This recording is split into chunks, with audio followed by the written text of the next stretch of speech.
JB here, November 3rd, 2023. Just gonna get on the audio really quick. It's been a bit. Talk a little bit about WW, Apple, MDB. Talk a little bit about the SPY, a pretty remarkable bounce off of last week's lows this week. Talk about the Fed, and then we're heading into the end of the year, so should be interesting stuff. Let's see what the SPY is. So right now, as of this minute, the S&P is up nearly 6% for the week. What has changed? I always look at the market and think, okay, what's different from last week, right? So this week, you need the Fed, which came out pretty much as expected. I guess Powell did a little more dovish spin. Higher for longer remains the narrative, but then it seems like folks are starting to bake in the possibility of a rate cut in the spring, although Powell mentioned on the press conference after the Fed meeting that is not that's not on the table right now. So we'll have to see how all these things play out. But first, I'll talk about Weight Watchers reported earnings after the close yesterday. Missed on EPS and revenues. Gave guidance, or at least said that they're going to come in at the lower end of their revenue guidance for the end of the year.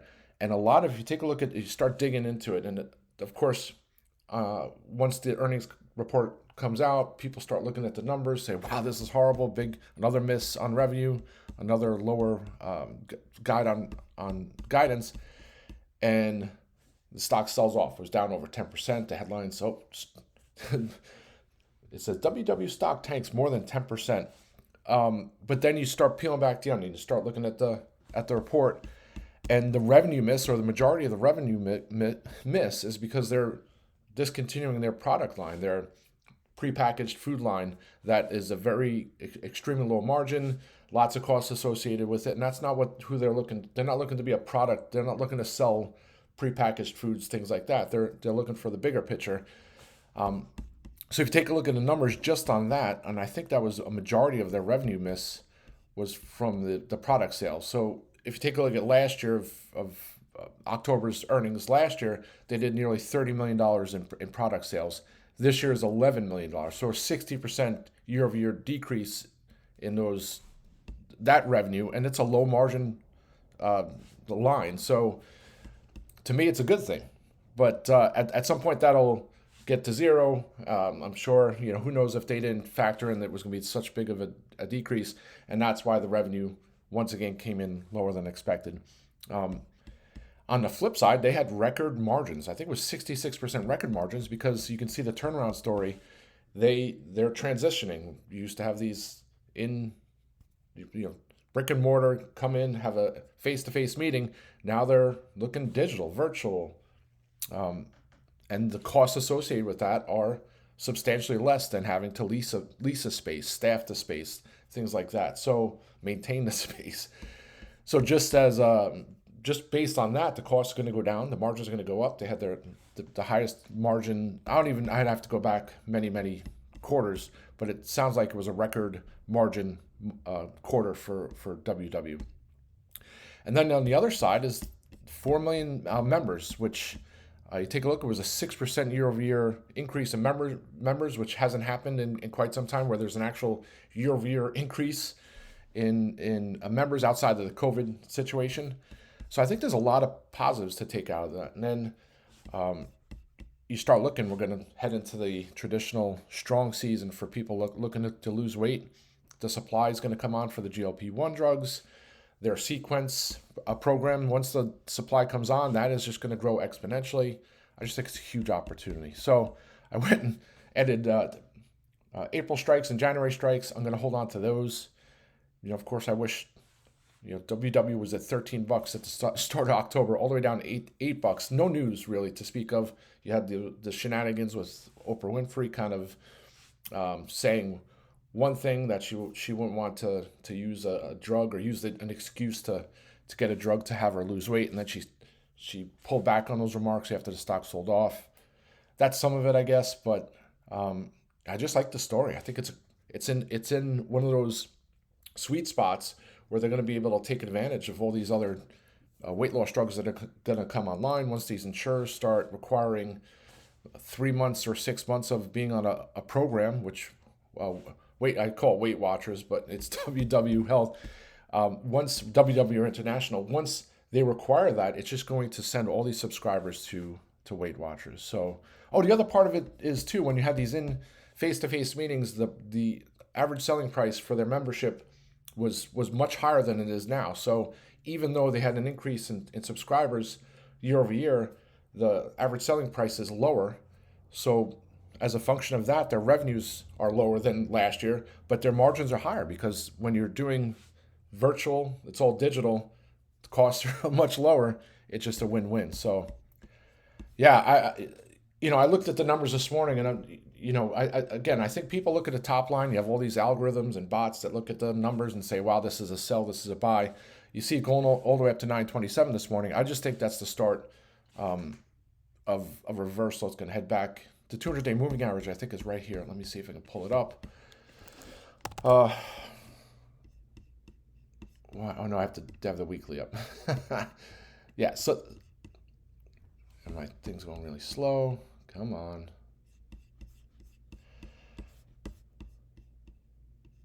I don't know why it's doing this. All right, so there it is. So the 200-day moving average is 764. So it's right here at 780. It came and tested that this morning, bounced. I think it heads into the teens before the year is out. Into January, it's going to be much higher than that. And obviously, I got the April strikes. It's one of those names I think once it starts getting some momentum, could really start to take off. So that's WW. Not going to talk too much about that. My thought on that. I was working on a piece to kind of get the total addressable market because I think it's a huge market, especially you start doing the math on what would happen if all these insurers require some kind of program to get an Ozempic, Wegovy, Mounjaro, and all these other possible drugs online. What kind of impact will have on WW's business? And some of these analysts are coming out with these huge numbers. $30 billion by 2030, $75 billion by 2035 for any kind of GLP-1 solution, and how many percent of the U.S. market or U.S. population is going to be on some kind of GLP-1 drug. Who knows if down the line, you already had the cardiovascular thing where they said it reduces cardiovascular events. Now you have the NASH thing where it reduces fatty liver. You have the possibility, I don't know if it was Fortune or one of these publications where they came out saying there could be a solution for addiction, where people who take GLP-1 drugs, all of a sudden they don't have cravings for alcohol or some other addictive product that maybe in the past the solution was going to some kind of therapy, but now it's, hey, just take GLP-1 drugs. So I think there's a huge addressable market, and WW can be part of a total health package that solves that, whether it be from weight loss, weight health. Then you start looking at all these other ailments. So big picture. So that's kind of, you can wrap your head around why I continue to get calls and remain bullish on WW. So a couple other things this week, and over the last couple of weeks, and I'm typically not, I'm a glass half full kind of person. I'm pretty positive on the market. The majority of the time markets go up. That's just how the markets work. So it's very rare that I get negative on the market. And I always say I don't put my bear suit on because I think it's counterproductive to think that the market's going to crash, because anybody who can predict a crash, they only have to predict that one crash, and then they don't have to trade markets anymore, right? Because it's usually it happens. It's one of those events that is very hard to predict. So I'm I bet for upside, but over the last, I guess, close to a month now, especially after the last Fed meeting and statement, I was a little more skewed to the downside, because you take a look what Powell was trying to spin a picture of the market, having rates higher for longer. They've been trying to, I hate to say it, but trying to create unemployment, create a possible event where we have some type of recession. But they're just trying to get inflation down. They're trying to, meet their mandates. So that was kind of scary, and I think he wasn't able to paint that picture very well. So I got a little bearish.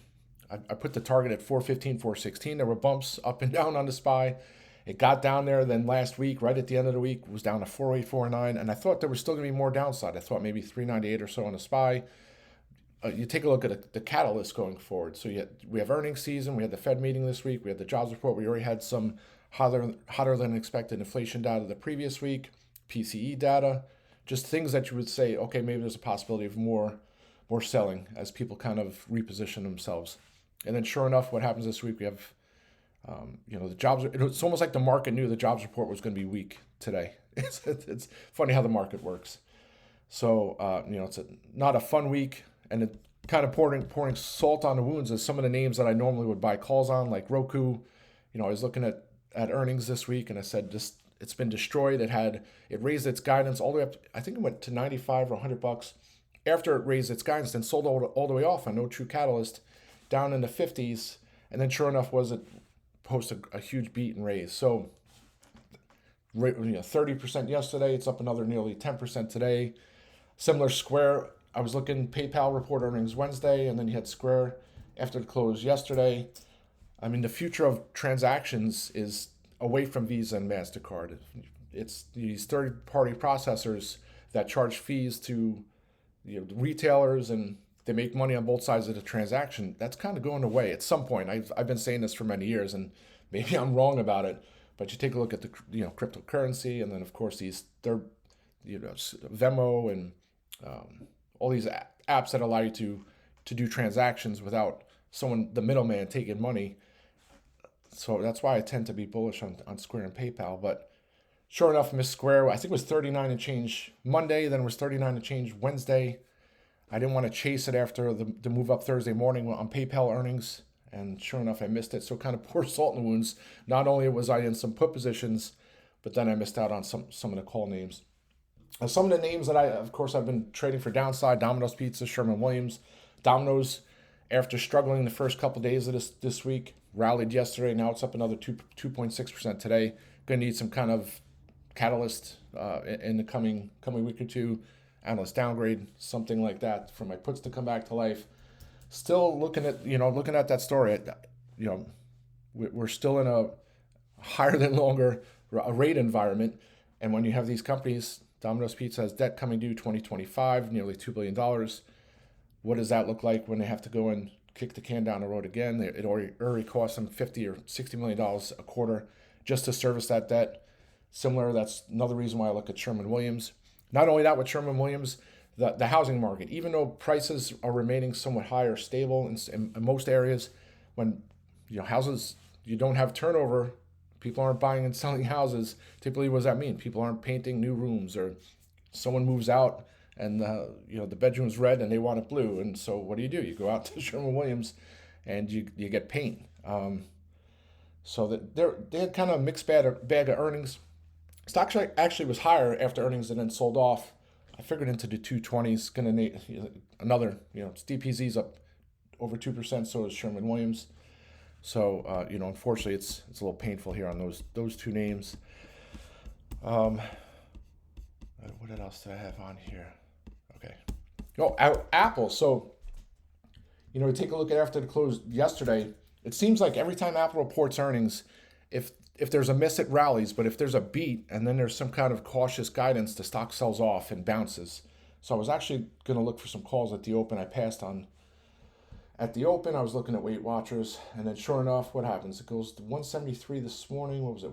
It opened at 173 and change all the way up to 176, and it's been chopping around here. So it's not a name I've traded. I can't remember the last time I've traded on Apple, but is this going to be the backdrop of a cautious December? We have, the holiday season, Black Friday, and the holiday shopping season. Is that going to foretell some kind of weakness in the consumer, which has not been, showing signs just yet? But anyway, interesting stuff nonetheless. I mean, the S&P was under its 50-day moving, 200-day moving average last week, right at the end of the week.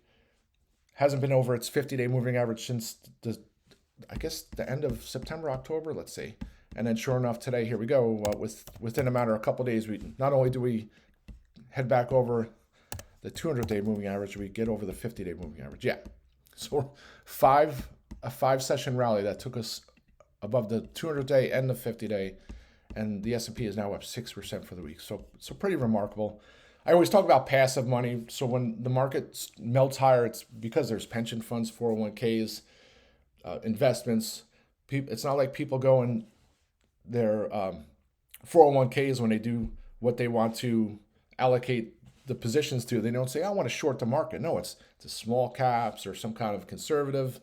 But everything just means that money's going into the market. So if there's no sellers, the market just melts higher. And I'm not saying that's what happened when we're getting a 6% rally over the course of a week, but yeah. So I remain somewhat cautious. I'm trying to think of some other things here. Uh, so we're into, what do I have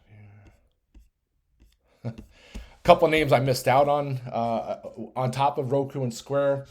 So EXAS, just what I've talked about this quite some time with pharmaceutical companies or the biotech sector. There's not a better feeling than making money on names that not only can you make money on, but they're going to help improve someone's lives. So you take a look at a company like EXAS, which is one of my top 5 stocks for 2023. Here's a name that can help folks who might have some, be able early detection for cancer. I mean, it was one of the worst ailments on the planet. Here's a company that might be able to prevent someone from passing away, right? So I was looking at calls past, and then they reported earnings Wednesday. The stock didn't do too much, and now it's up today, and the headlines say, oh, Exact Science trading higher after great earnings, but the earnings were on Wednesday, which doesn't really make sense. But Goldman Sachs came out with a higher price target. They took it from 90 to, actually took it from 100 to 90, but it's still substantially higher than where it is now. So that was Exact Science. And then on the flip side was Align, right? So here it is over $200. Crazy. Of course, in hindsight, I should have looked for some calls, but I was actually looking for possibly to trade some calls into earnings. Last week, the stock got destroyed, gapped all the way back under $200, and now it's rallying in the last 2 days. I'm not going to say it's going to come up and do a gap fill back to 240 or so, but companies buying back stock, fundamentally sound, zero debt, tons of cash on hand, stock buybacks. So one of those names I typically look for a bounce, so we'll have to see how that plays. And here's the SPY hit new highs. I think that's it, folks. I'll try and get on. Trying to think of some of the other names. Oh, VKTX. At some point, VKTX will come out with the oral data. The stock will rocket higher if it's positive, which you would think all indications pending any crazy reaction or I don't even know what kind of adverse news that could come out of that. I think it would just all be positive because right now, all points to that. But their earnings, VKTX had earnings at the end of October. It's really, it's so when you have these early stage bio companies, it's really not about the earnings. So the headlines will come out and say, oh, VKTX missed EPS. Okay, well, that means they're spending more money on research or staffing or whatever. The big point with VKTX is they pushed out their oral data. So it looks like it's not going to be until the first quarter of 2024. So that's kind of, if you're someone who's waiting for that binary event, it takes the premiums out of the options, kind of stinks. But I'm still surprised. Again, all these LLY and NVO coming out with these studies showing about the cardiovascular events being reduced by GLP-1, the possibility of NASH, which was one of the reasons VKTX was substantially higher than where it is now, is because not only did it have a NASH solution, but it also had GLP-1. Well, it's actually a dual agnostic, so it's I don't know. I'm not going to go on a rant on that, but just surprised it's still down here. It's not acquired, especially with all the hype. But good story. At some point, maybe I'll add some more strikes. I don't know. It's very frustrating, similar to WW. It seems like there's a lot of folks who just don't believe that VKTX is ever going to have a drug come to market. And the irony is Intercept Pharmaceuticals, which also had a NASH solution, which over the couple of years, the stock went all the way up to $500 after a positive phase 3 data. Then the FDA came out and said, we need more information, so the stock tanked. And then it's been back and forth, but they do have another product, which is generating, I think, $400 million in revenues or so. And then the stock gets bought out at a I think it was 90% premium. And here's VKTX, which I think with the GLP-1 solution, it's a heck of a lot larger total addressable market and market opportunity. I'm just surprised it's still trading down here. But hey, maybe I'm wrong. I'm not going to sit here and think I know exactly what's going to happen when their data comes out or what the opportunity truly is. But I think it's undervalued. It's similar to WW, and at times, I use the example of Roku because Roku, not the best analogy, but Roku is, it's the platform to rule them all. So people who stream content, Roku doesn't matter, say it doesn't have affiliations with Amazon or Apple Plus or any of those content providers. So it's pretty much a platform to rule them all, right? If you want to go and you want to get HBO, you want to do Max. I'm sorry, it's not HBO Plus anymore. HBO, they changed all the names.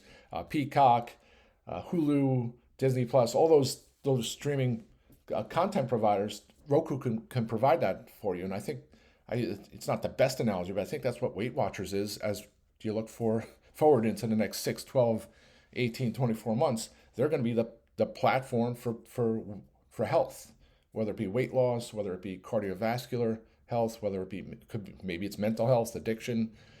So that's kind of my thought process around that. And back when I liked Roku, it was $19. I think it went all the way up to $400. Obviously, it's substantially lower than where it was with the COVID highs with many of the other stocks. But I think not the best analogy, but it's the best way I can look at Weight Watchers and think I'm surprised that people don't. Maybe I'm wrong, but I'm surprised people don't see this. So anyway, that's it. Yeah, look at Chewy. Oh, so many interesting names. There's a lot of names that were under the 200-day moving average to start the week have started to head above it. I could go down a whole list. Chipotle, right? So Chipotle Mexican Grill. The stock, I think it was $200, $300, $400 when I had the E. coli situation. I used to be a big bull, but then once they had those breakouts with E. coli, the stock just got decimated. And then once that kind of got rectified, they hired the CEO from Taco Bell, and the stock has been just on a tear ever since. And people look at CMG and say, wow, it's a $2,000 stock. It's all they do is sell burritos, but people don't look under, similar to what they don't do with Weight Watchers. You got to dig in. You got to look. Well, actually, you have debt now. Tons of cash, opening locations, huge comps, high margins, all that fun stuff. And sure enough, I missed previous week. They had their earnings. The stock was in the low 1800s, and here it is heading into the end of the day here on Friday. It's at 2050. Just a great story. I don't know if it gets much higher here, but just another one of those things that kind of poured salt in the wounds of trying not to have an open mind on the upside. But we'll see. SPY's over its 250-day moving average. Do we get to mid-October highs here? 430. I think it was 438. Let's see. 437. 438.14. So that was October 17th. We keep going here today, maybe, but I'm still somewhat cautious. I think that's it, folks. This is recorded. Hope everyone has a great weekend. I'll try and get on later. Thanks for listening. Rock and roll.